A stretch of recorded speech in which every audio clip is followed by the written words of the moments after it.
Meeting with Links, April 29, 11 a.m.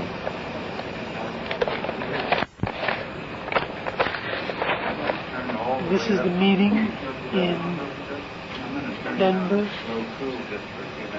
on April 29 at 11 a.m. That's okay. Humans are in such a habit of having no restraint at all about having critical or judgment thoughts about others. And it's very difficult to break that habit. And I know that one of the hardest things that we have to deal with in this classroom is when new ones hear about this information and it sounds so right and they think these are overcomers, and then they come in the classroom and they see that ones who've been in the classroom for 18 plus years still make mistakes and still do things that are wrong and still fumble and still do all kinds of things that it would be very easy for them to find fault with. And that's a real test. That's a real open door for influences right there to turn you around. And I dare say that many of the students that have been in the classroom since the beginning have never been as attacked with influences that would have them make wrong choices and make mistakes and have more to deal with in this particular circumstance than ever before, because influences are using them to turn others away and using them to turn against each other. I mean, this is the climax of our whole purpose for being here. And that climax is really causing a stir. And all the influences will do everything they can to have classmate against classmate, new ones against old ones against new ones. Now, old ones have to be against new ones in ways that they have instruction to be. They have to be against the influences that new ones are dealing with. And they'll come on so hard against those influences that the new ones will feel like, how can you be bringing this to my attention when I see you doing this and that and the other? Well, if you're looking for an excuse to stop in your overcoming process, there's always a dozen handy, immediately available as an excuse to stop in the overcoming process. There's nothing as difficult as this task. There's not a door that influences haven't tried, or if they haven't, they will still find those doors to try against every single one of us sitting here. To have you not succeed, to have your partner not succeed, new ones not succeed, anything that they can. Now, and the next level permits that. So this is the time for us all to really show our strength and our wisdom by being restrained about how we respond to others, so that we don't do it hastily, and that we respond with a great deal of care and caution, so that we don't hurt their possibilities. Like, we're going to talk about being a lot more direct about who we are. But if we go out in a meeting and say that, like such gangbusters, that this is who we are, and take it or leave it, you're not helping someone who is already overcome with influences that are having them sitting there hunting for some reason as you talk to say, you're not what I've been looking for. And if you don't have the empathy for the soul that wants to take that vehicle enough that you're handling them very, very carefully, like the doctor or the nurse in the hospital that is trying to get the disease under control, knowing that even the attitude of the patient can suddenly turn everything in a negative direction and the patient loses the vehicle. The same thing happens here. That the soul that wants to take that vehicle can very, very quickly find it impossible to take that vehicle because of the vehicle's acceptance of negativity from us. And so we've got to try to find that soul, speak to that soul, and do it in a way that the vehicle will give that soul as little problem as possible until they can have a little strength to start their own battle against that vehicle and its genetic package and the influences that would use it. This is a time to be keen.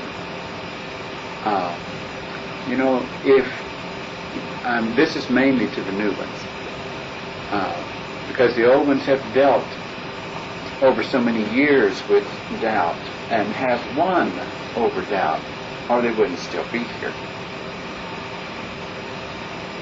New ones are going to have to deal, most new ones will deal with doubt more certainly than old ones, because that's where you're vulnerable. That's where the influences can come on in and say, oh, come on now, you're new at this.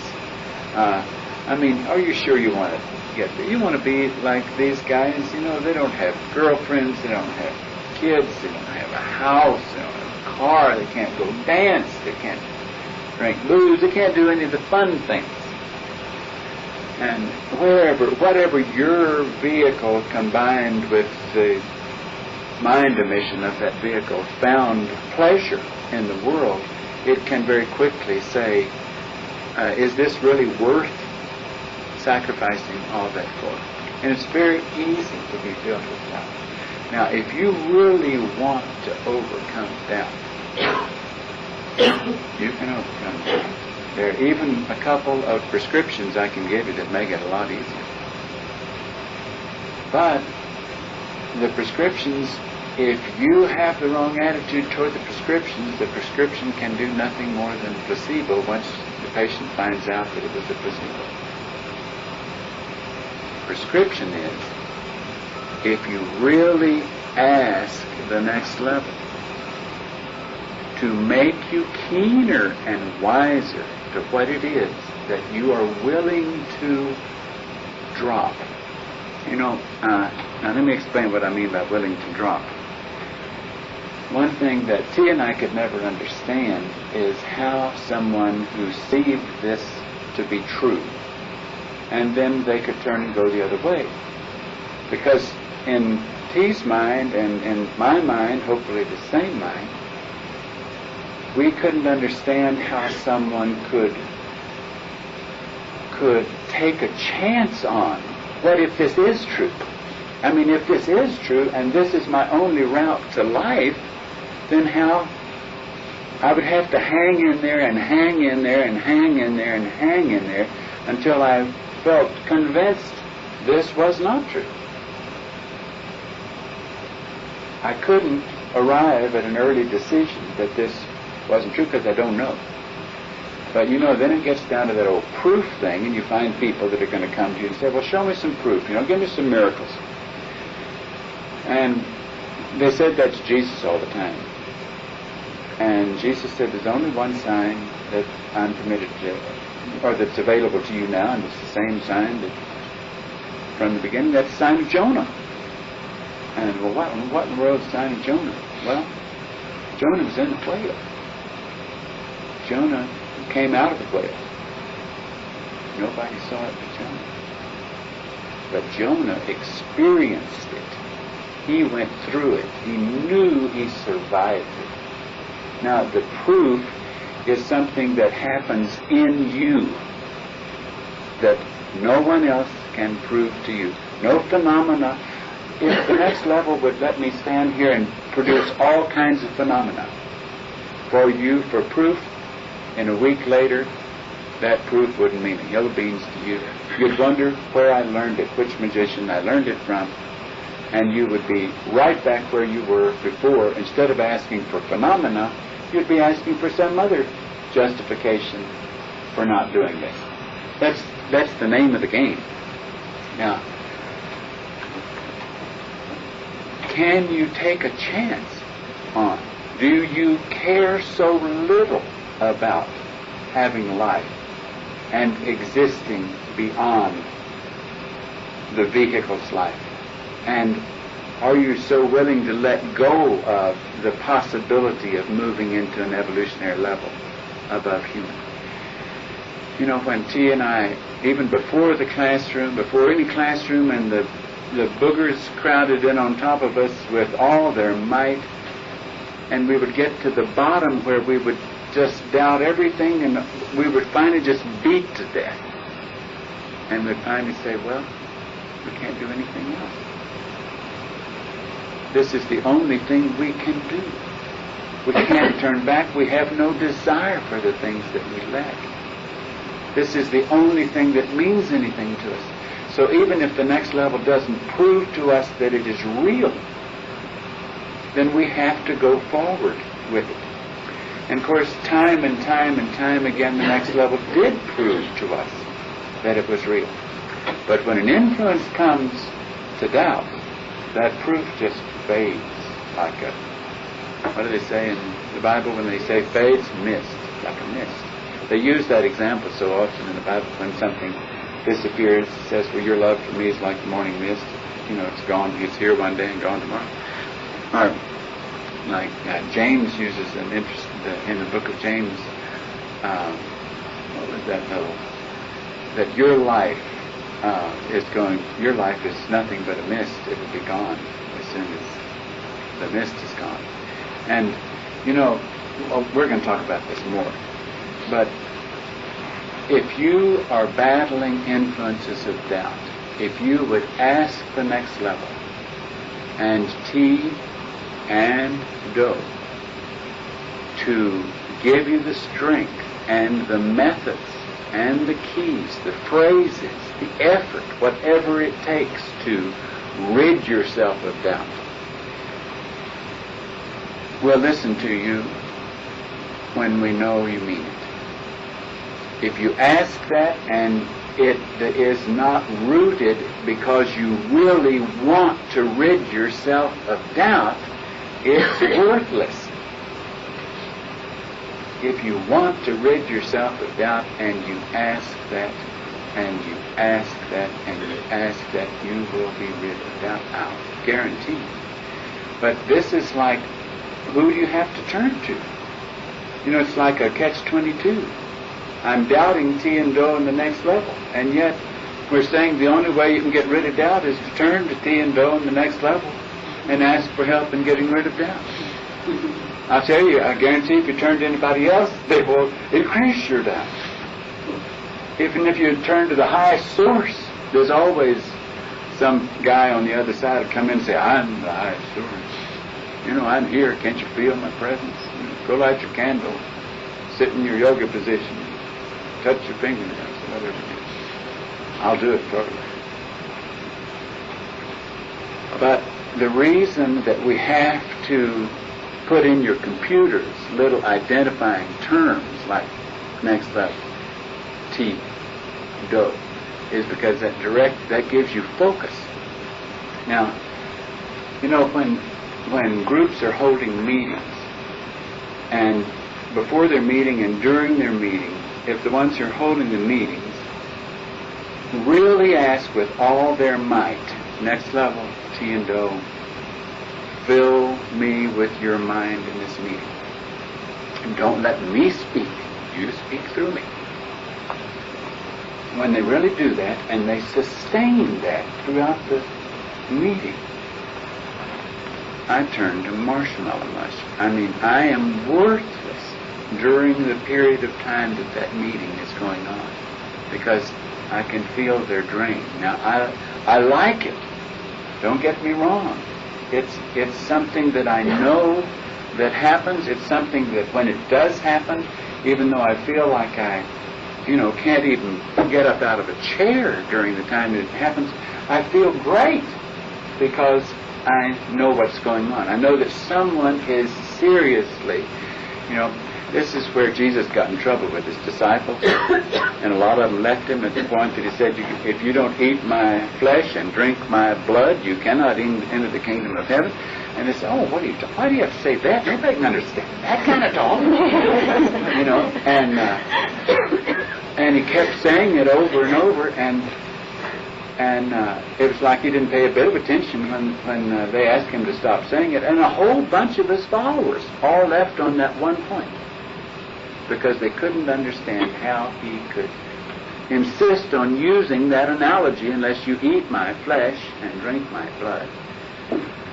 In other words, your desire for nourishment has to be focused at your older member. You have to take that nourishment from your older member. That nourishment is going to weaken me. I don't care. That's part of the game. That's the way it's designed. The reason I'm bringing it up is because I don't get enough. I can't recognize enough drain from your craving of nourishment from the next level through me. And I feel that T is telling me that maybe at times you all are looking too much to T and T's helpers because of things we've said before, and forgetting, and I'm being reminded that T is saying a lot of times, in many circumstances, I'm not going to do anything for them because they're bypassing you. I mean, you're their teacher. You're the one that is still there. You're the one that still has a physical vehicle to use as a tool. So you have to go through me for that nourishment. You can't get to T without going through me for that nourishment. And it is your identity of this ugly face that gives you that door. I mean, when you hold that image in front of you as you ask and you seek and you want that information, some kind of design of the next level works and permits you to receive what it is that you're asking for. There are times, even when I can tell because of what is coming through, that it's Branody that is suffering so, or it's someone else that is outside the classroom or doing this or doing that, or they're in trouble somewhere because they got stranded and things are traumatic for them, and they turn their asking and they put my face in their head and they're screaming for help, and all of a sudden my first signal is, why do I feel so terrible? Why am I just so wrenched of my energy? And then I start realizing somebody needs help. Somebody is drawing upon that energy. And then sometimes because of the quality of the draw, I can determine what the source of the draw is. It's not important that I determine what the source of the draw is. The draw takes place. I can't stop it. If it's a genuine draw, it takes place. And that is what you want to do, and I don't feel like it happens enough. From new ones, old ones, anybody, it does not happen enough. You still look to our procedures or your relationship with your partnership, or sitting down and trying to talk it out like a human does in order to have your problem resolved, and you forget to, in your head bone, go to the next level through your older member. Now you have to count on, my responsible position is that you've got to count on my valve being open and active and my craving of nourishment from my older member, because that's the way it works. And if I lose sight of that, or if I am in a state of not asking and taking that nourishment from my older member, we're all in trouble, because that's the way it works. Well, I want you to remember all these little facets that we're talking about. And I want you to particularly remember that the next level judges. T judges. T has the right to say to me, go, I don't want food with such and such class member or prospective student any longer. They're more of a liability than an asset. They've not put any effort out. They are just a medium for influences that would simply cause us trouble. And T has the right to do that. I mean, T has the right to do that. I know T has the right to do that. And I know that T has given me the right to do that. And I know that I have had to exercise it. But beyond the next level's judgment in that way, and beyond T's judgment, and beyond Do's judgment, here I sit, having to take the brunt of this. But you do not have the right to judge your fellow classmates. You do not know what they're dealing with. If you see them performing in ways that you question whether or not it's next level ways, then get on their side at that point. Realize that if they knew they were doing it, they wouldn't be responding that way. They've been caught off guard. They don't know what they're doing. And if you can be helpful to them in seeing that you might be wrong in how you're observing this, but what I'm seeing here doesn't, I know, I might be all wet. It may be something in me that must find fault with you, but to the best of my ability, what I'm observing here is not what I think that Tiendo would have us do, or what I have witnessed from them. Now, but you can't do that with saying those words, but really meaning, I've had about what I can take off of you. You know, you cannot judge their circumstances. If you do, you will find yourself slipping, being judged by the next level because you're judging. There's not an element of wrong action that you can have, including sensuality, that is any more out of place in your position as someone trying to inherit a next level vehicle, that it can sustain it so it doesn't have to come back to a human condition again.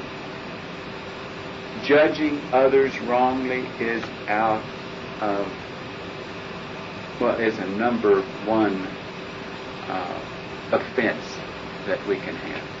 Now we've listed it on our list of offenses, but I'm not sure we shouldn't put a red star where it is listed, because I still see it happening. I still see in Group 4, I still see Alex Odie and Doroti trying to be helpful to Lagodi, but without knowing it, judging him. The same thing with Prasodi. I see Lagodi turn and judge them. See Wendota caught in the middle, not knowing what to do, because she wants to be on her partner's side and help him. She doesn't want to take up for the others, and yet I still see judgment going there. Now, judgment can take on different forms.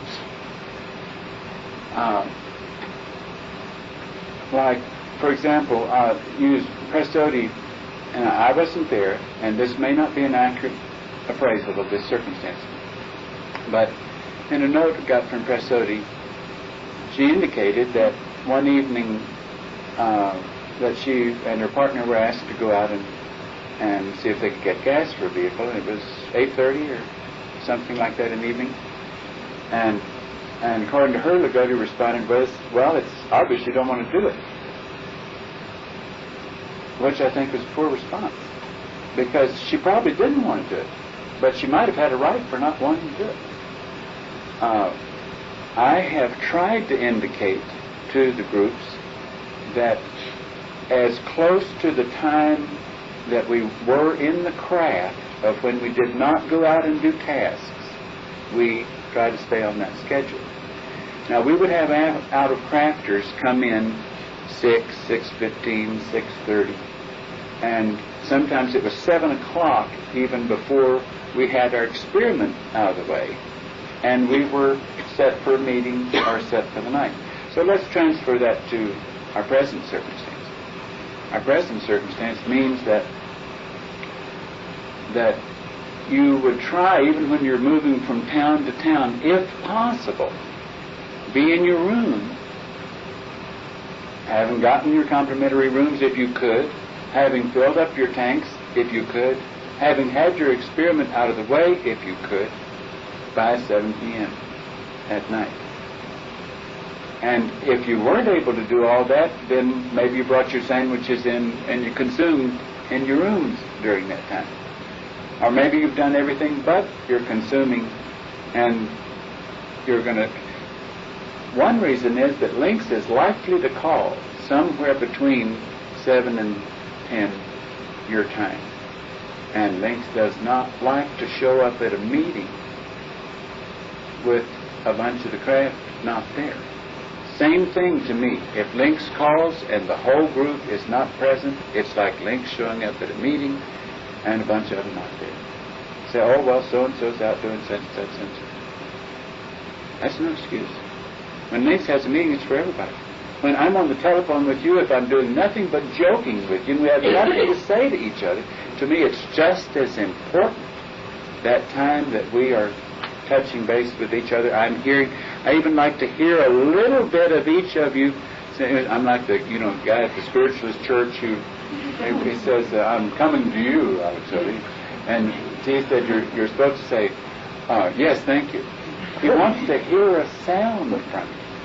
He doesn't want you to wave at him. He wants to hear a sound, just a sound, because he can tell from that sound what's going on in there. It's just like taking of your pulse just for a moment. Even if I only hear James Odie's laughter for a moment during that telephone conversation, I get the pulse of him. Just from that moment of hearing his voice. Or if someone tells me just a phrase or a couple of words. Well, I don't want to get that into crazy context. I don't want you to think it's like that kind of reading or some... But to me, that time of Links being on the telephone with you is like a scheduled meeting. And you want to try to not force Links to adjust the schedule to your schedule. That's the reason we have a procedure so that when you're traveling, you can start as early as 4 p.m. if necessary, or to try to find lodging, whatever it takes. Now, there's nothing you can do if it gets to 7 o'clock and everybody in your group has out been hunting for lodging and you found nothing. What? That might be a time to put your heads together and say, what do we got in our purse? Is this not a time that Links might justify? Can we get a decent discount on some rooms? Can we go ahead and spend that? Maybe we can make it up at another time. You follow what I'm saying? Okay. Now,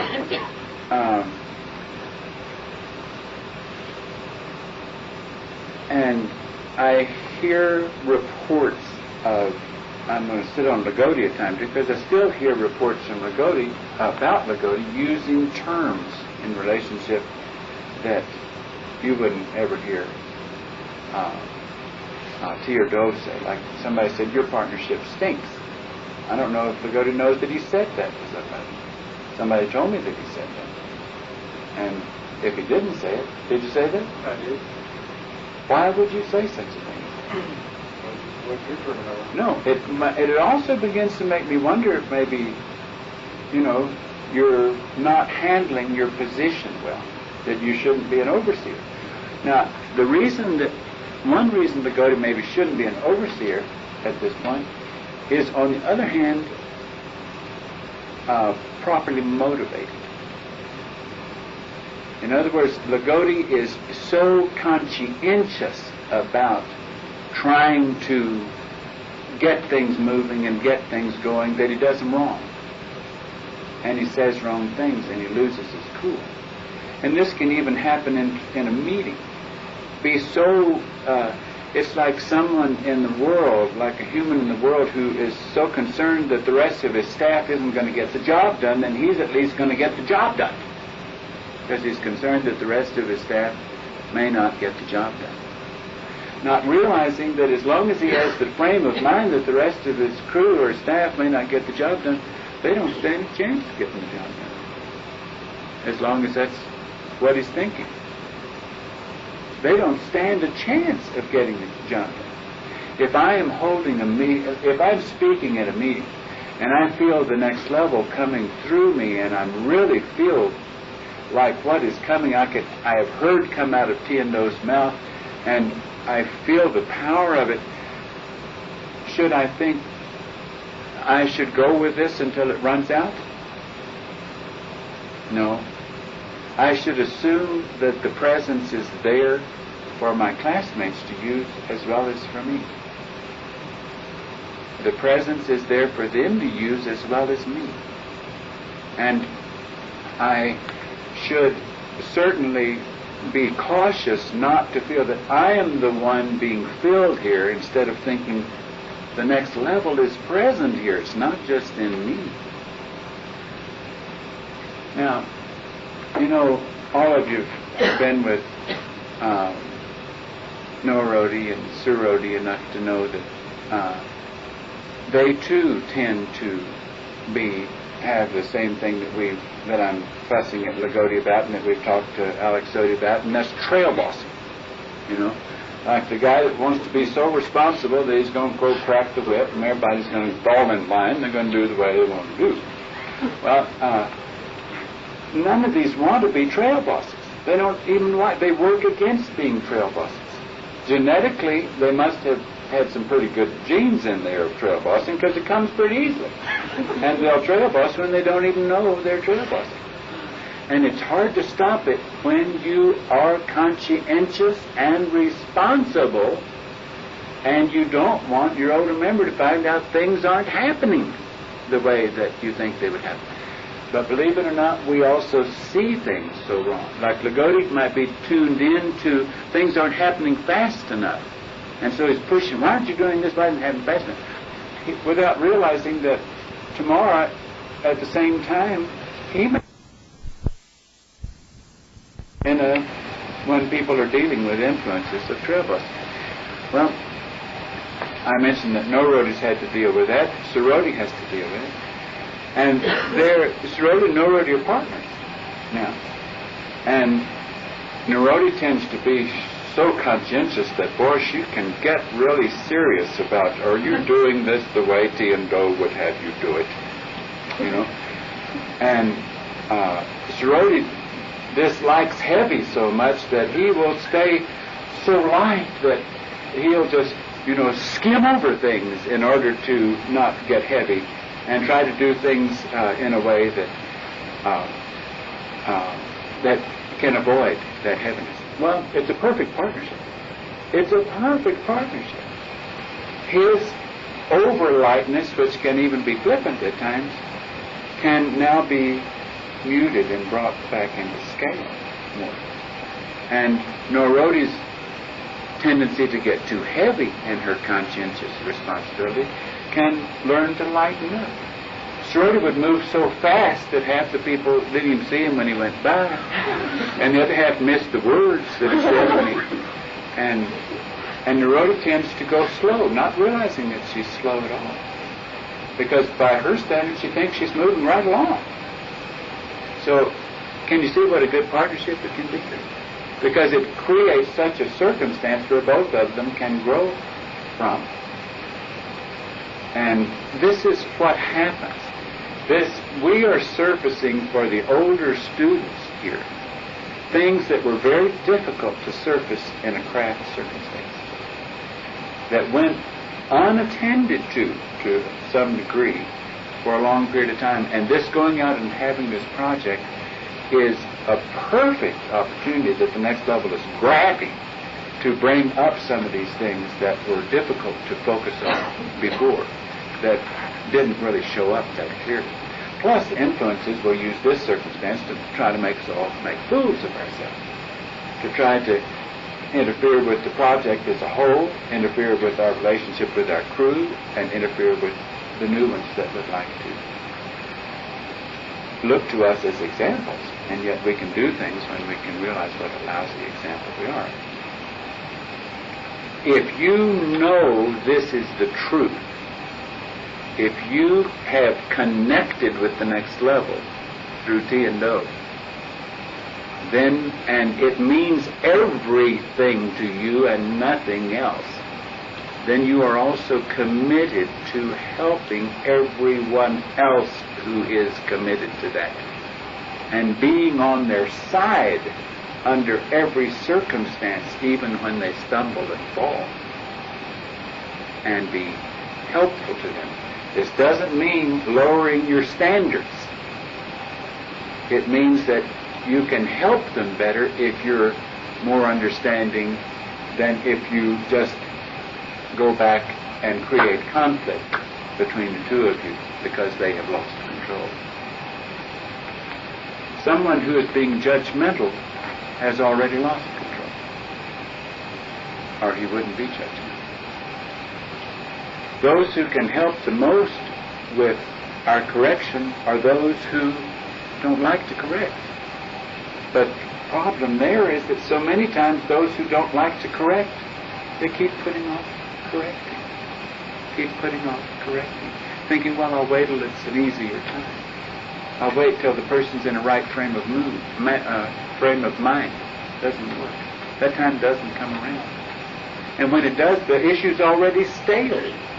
And when doting needs to increase her putting into motion of correcting things that need to happen. Junodi has to work very hard on that. The ones who get along with everybody really well all the time are those who keep a smiley face and don't help anybody with correction. When we solicit correction, we have to want it. We have to be slow to give it, but we have to give it with caution when the medicine is needed, not when the symptom has gone away. Okay, I didn't come here to talk to you about these things. I came here to talk to you about something else, but I haven't been able to get there yet. Okay, let me explain to you, and this is a complicated issue. My dear Jenna, take this from me and keep your eye on it and make reference to it as I ask you to, if you would.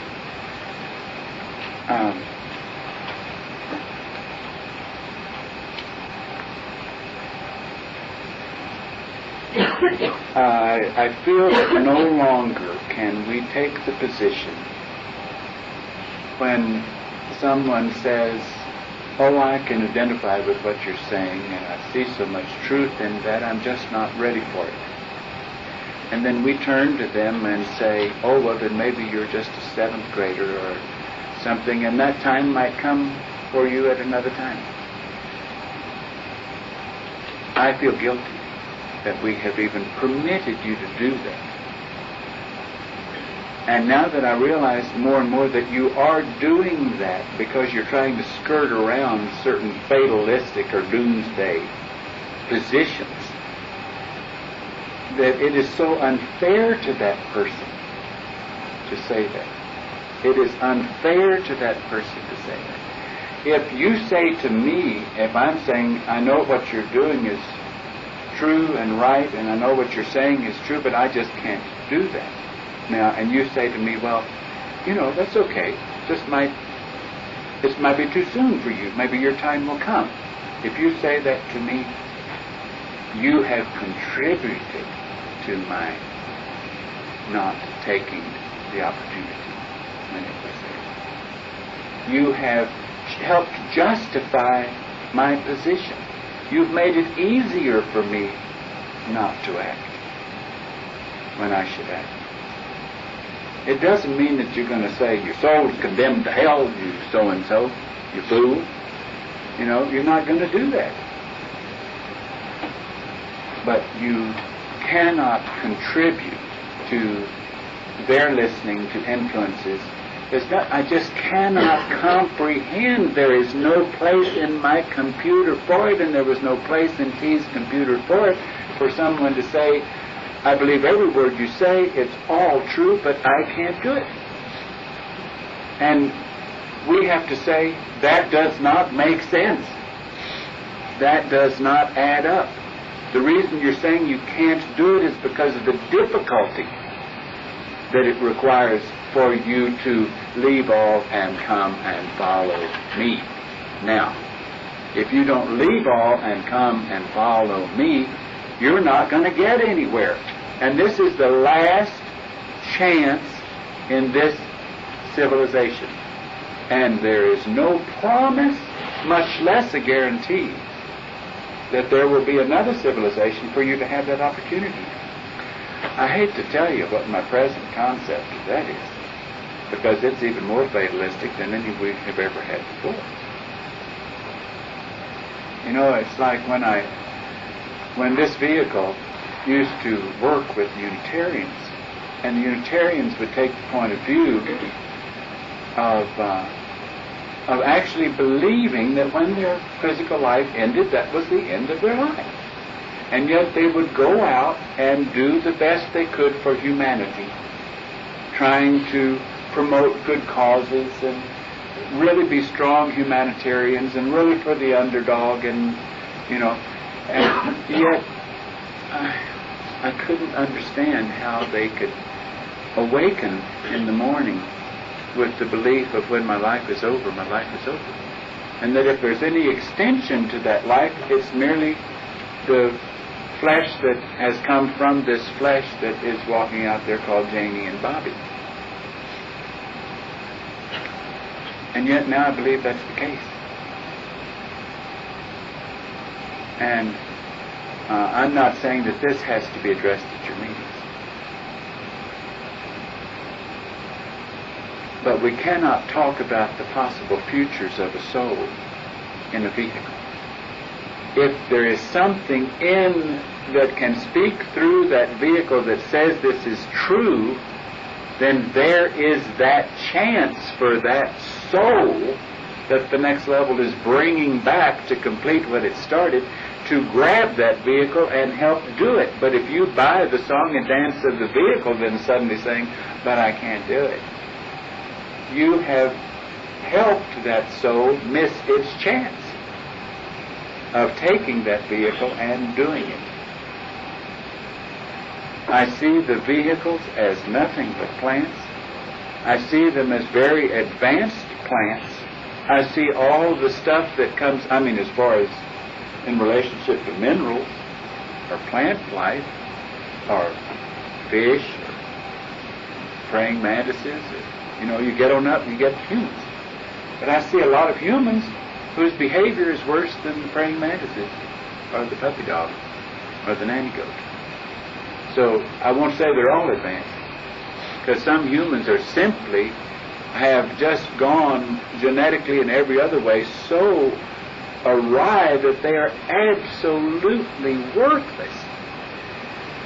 Now it's true that as the genetic procreation of those plants goes on, and this family is an inquisitive family and a curious family and wants to know what the facts are, and likes to examine things, and then their children increase that gene, and they examine more and they examine more, and their heads are more open, and they're not willing to settle for just stuffing their faces and getting in the bed and getting up and go to work so they can stuff their faces and get in bed, and just simply tend to their passions.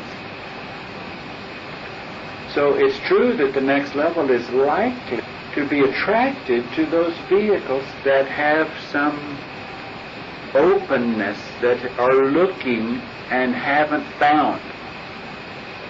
If they found, that's like a dead end. It's like no outlet when going down the street. If they realize even subconsciously that they haven't found. Now the symptoms of haven't found may be a drug addict. It may be a alcoholic. It might be somebody who is a sexaholic, or drug addict and alcoholic and sexaholic, because they are so overcome with, is this all there is? Which means they were looking for something they couldn't find. So that vehicle can be a really good vehicle to take over. Because once that genetic package realizes that there is possibly something more, it can even assist the soul, the mind that wants to take it over. The package itself had the programming of looking and searching and had not found that no outlet. Had not said, this is it. I don't need to learn any more on this topic or this topic. I've found what I wanted to find. Now you run into people that, helpers and I went out to Crestone, visited out there, and went into one of the Eastern religion monasteries there, and into I guess some remnant of Catholic monastery there, and there are lots of groups there, but they have, for the most part, when you can isolate yourself like that, you're willing to say that you have found. you're not really looking. You're not still thirsty. Someone who is still thirsty usually doesn't even have symptoms of being a seeker. They have the symptoms, by human standard, of some worthless individual who is just wandering, lost. He won't really get with it. He never finished school. He won't get down to business and get a family.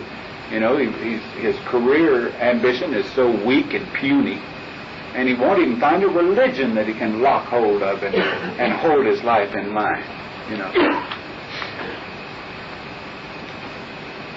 Well,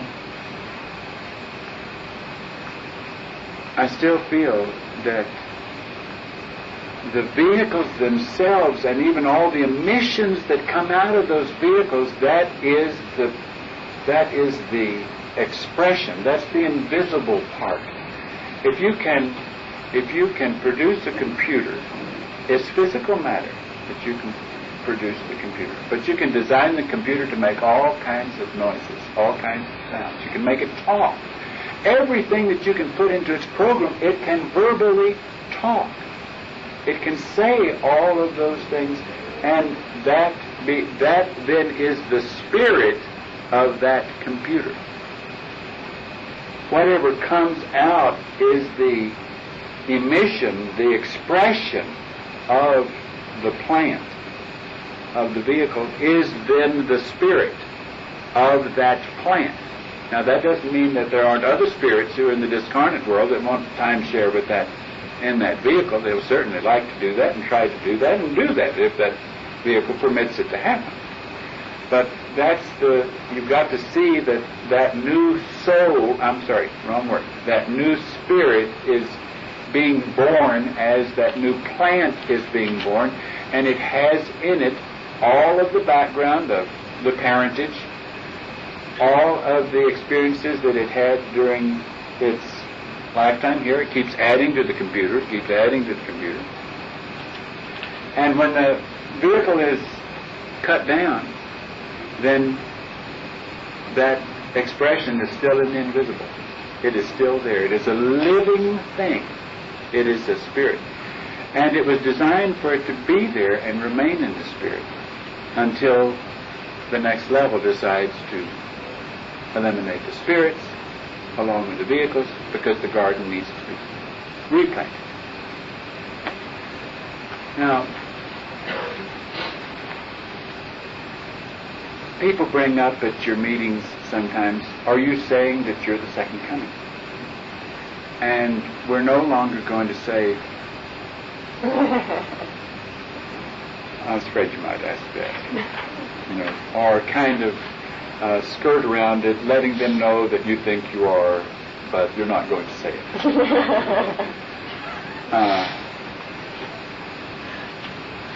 We're not going to hedge. We're not going to be coy. We're going to say absolutely we are. Now the reason we're not calling our meeting and having as the title of our posters the second coming, nobody comes to the meeting. I mean, the Christians, we aren't what they're looking for. They're looking for somebody to come floating down on the cloud, looking like some artist drawing of Jesus. The ones who aren't Christians, they aren't interested in the second coming. You follow what I'm saying? So we're not going to say that's what we are. But a part of our information now is still going to have to be that when Jesus was here, it was the next level's first massive evangelism about overcoming.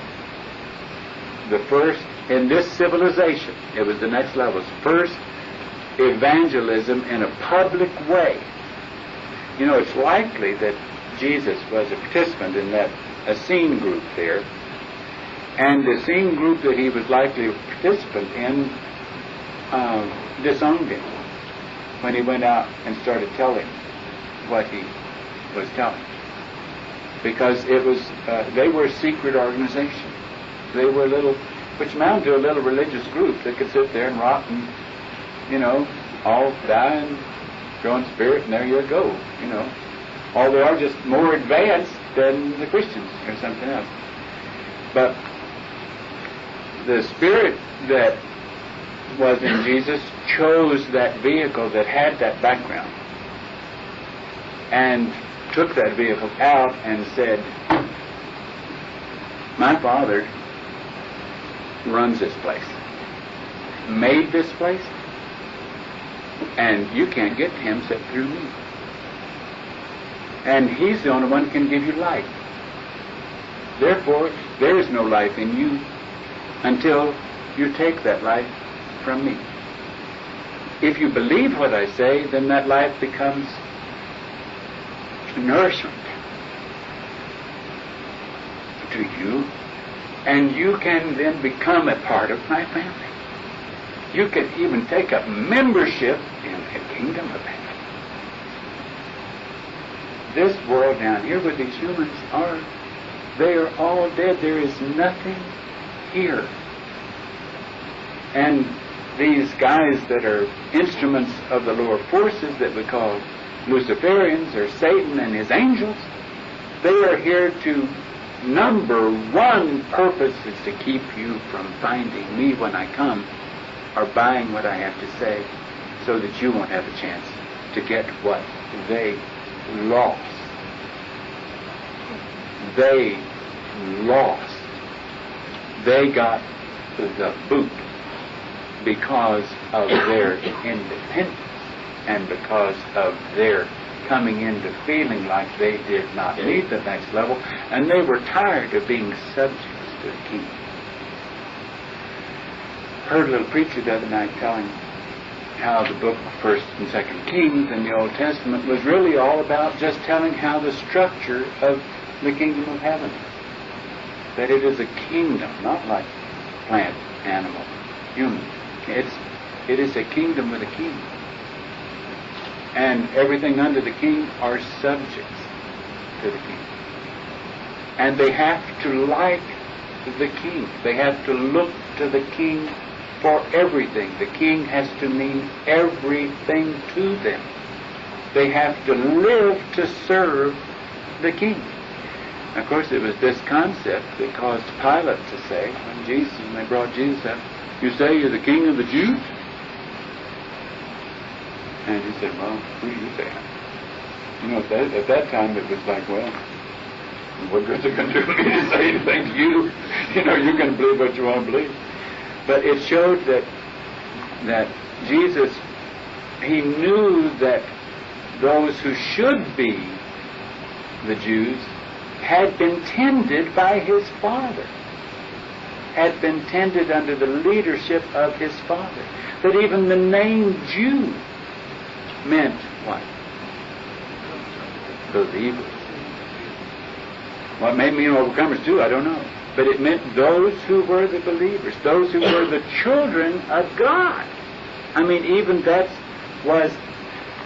though he turned on them, because in spite of his having direct members of the kingdom of heaven over their camp, above their tents and spacecrafts and all of that phenomena, they still did as they darn well pleased. And they made him so mad again and again that he finally said, to heck with all of you. I'm not even going to give you what I've been promising you all this time, because you don't want me any longer. You have turned against me. You have listened to these opposing forces out here. I'm not going to force my kingdom on you. And so he did that. Well, then Jesus realized that he wasn't going to find the ones that he was looking for among the Jews, that he thought, the ones that were of the Jewish religion, is where they should have been found. In the same way that now we think that the ones who should be the heirs of this, the inheritors of this, would be finding themselves among the Christians. But that's not where they're going to be found. In the same way that the Luciferians turned the Christian religion into 180 degrees from what it was initially, the same thing happened to Jewish religion. at that time. And it was a shock. It was hard for Jesus to make the adjustment that he wasn't going to be able to find the souls that he wanted among these that had been nurtured, the very genetic strains that had been nurtured by representatives of his Father. Now, the same thing is true today. And it's a hard thing to swallow, to finally accept that the Christians are purged with everything they could possibly be purged with to condemn us. But you know what? The next level also takes advantage of the worst thing that the Luciferians can do. And even when the Luciferians would pounce on you, if it becomes common knowledge that we're saying that we are the second coming, that the same mind that was in the one called Jesus is sitting here in Dole, that the book of Revelation was the whole foretelling of our mission here, and that it was received by someone who didn't know how to decode all that it had in it, and it came out garbled. And it's not that we don't design our mission by the book of Revelation. It is that we have recognized that the Revelation contains within it all of the events that have occurred. Everything that we have recognized. We have realized what the rapture meant, or the lifting out, or the taking away. We've realized what a resurrection is. When people are brought from the dead and brought to life, because spirits that were alive took that dead thing and resurrected it, took it from the dead and brought it into life. And that one resurrection occurred in 75, 76. Some were lost even from that. Another resurrection is taking place today. And this is the second and last resurrection. Now, as far as I'm concerned, and you can say, well, Doe, you're crazy, and maybe I am. And this may be an improper interpretation of it, but as far as I'm concerned, even the 1,000 years when Lucy was locked up was all those years that Team Doe had their class in protection, where lower forces could not get to them, and tended to them. And that was equal to 1,000 years in any human's life. I mean, it was equal to at least that. And then after that passed, and now we're in Lucy's territory now, and we're pulling all the tricks he doesn't like, because we're not playing by any of his rules. His rules say, take a job, join an established religion, do all the things that, get a mate, make babies, do all these things. We're not doing any of those things, but we're not hidden. We're out among them. We're even telling those that he has worked so hard to keep in his hold, we're telling them how